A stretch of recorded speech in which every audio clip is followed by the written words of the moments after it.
নমস্কার বন্ধুরা, the lovely kitchen of Srabanti রান্নাঘরে আপনাদের সবাইকে স্বাগত জানাই। আজকের রেসিপি পাবদা মাছের তেল ঝাল।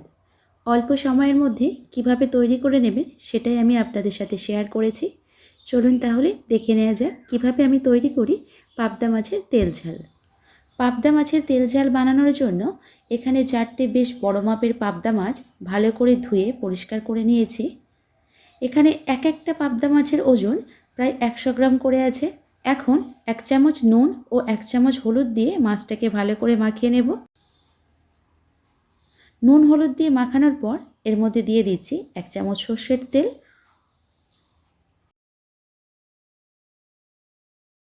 এইভাবে ম্যারিনেট করে মাছটাকে 10 মিনিটের জন্য রেখে দেব। এখন কড়াইয়ের মধ্যে বেশ কিছুটা পরিমাণে সর্ষের তেল দিয়ে তেলটাকে খুব ভালো করে গরম করে নেব। একে একে মাছগুলোকে ফ্রাইং প্যানের মধ্যে দিয়ে দিচ্ছি। এই রান্নার ক্ষেত্রে সর্ষের তেলের ব্যবহার করতে হবে। এই রকম সাবেকি রান্নাতে সর্ষের তেল ব্যবহার করলে রান্নার স্বাদটা দ্বিগুণ হয়ে যায়। এখন মাছগুলোকে উল্টে পাল্টে লাল লাল করে ভেজে তুলে নেব। এখন এই মাছ ভাজা তেলের মধ্যে দিয়ে দিচ্ছি 1/2 চামচ কালো জিরে ও 1টা শুকনো লঙ্কা। এই ফোড়ন থেকে যখন সুন্দর গন্ধ বেরোবে তখন 1.5 ইঞ্চি আদা ও 2টো কাঁচা লঙ্কাকে গ্রাইন্ডারে পেস্ট করে এর মধ্যে দিয়ে দিচ্ছি। এই রান্নাতে কোনো রসুনের ব্যবহার করছি না। এই আদা ও রসুনের পেস্ট একটু ভাজা হয়ে গেলে দিয়ে দিচ্ছি পেঁয়াজের পেস্ট। এখন একটি বড় সাইজের পেঁয়াজকে টুকরো টুকরো করে কেটে গ্রাইন্ডারের মধ্যে পেস্ট করে এর মধ্যে দিয়ে দিলাম।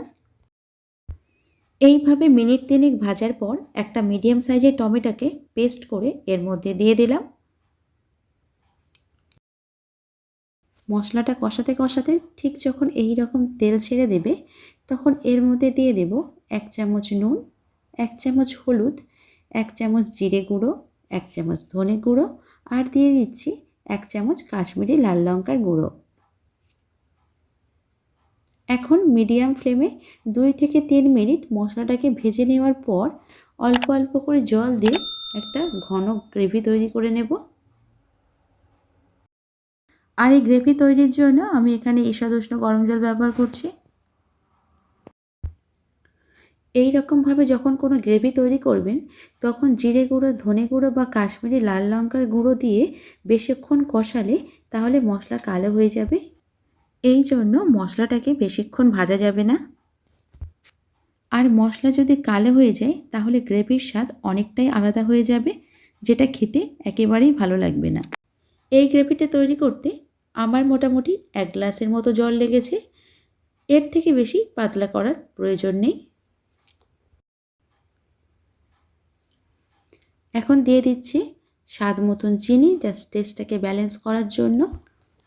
মিডিয়াম ফ্লেমে গ্রেভিটা ফুটে উঠলে একে একে ভেজে রাখা মাছগুলো এর মধ্যে দিয়ে দেব। 1/2 চামচ গরম মশলা ও 1 মুঠো ধনেপাতা দিয়ে দেব। নামানোর আগে 1 চামচ সর্ষের তেল দিয়ে 5 মিনিট স্ট্যান্ডিং টাইমে রেখে দিলেই তৈরি হয়ে যাবে খুবই সুস্বাদু ও কম সময়ের মধ্যে তৈরি হয়ে যাওয়া পাবদা মাছের তেল ঝাল। আমার চ্যানেলে নতুন বন্ধু হলে অবশ্যই সাবস্ক্রাইব করে পাশে থাকা বেল আইকনটা প্রেস করে দেবেন। এর ফলে আমি যখনই কোনো ভিডিও আপলোড করব তার নোটিফিকেশন সবার প্রথমে আপনাদের কাছে পৌঁছে যাবে। আমার তৈরি রেসিপিগুলো আপনাদের কেমন লাগছে অবশ্যই কমেন্টে জানান। ভালো লাগলে লাইক, শেয়ার, কমেন্ট করে আমাকে অনুপ্রাণিত ও উৎসাহিত করবেন। আজ এই পর্যন্ত, আবার দেখা হবে অন্য কোনো রেসিপি নিয়ে। ভালো থাকবেন, সুস্থ থাকবেন, সাবধানে থাকবেন। ধন্যবাদ।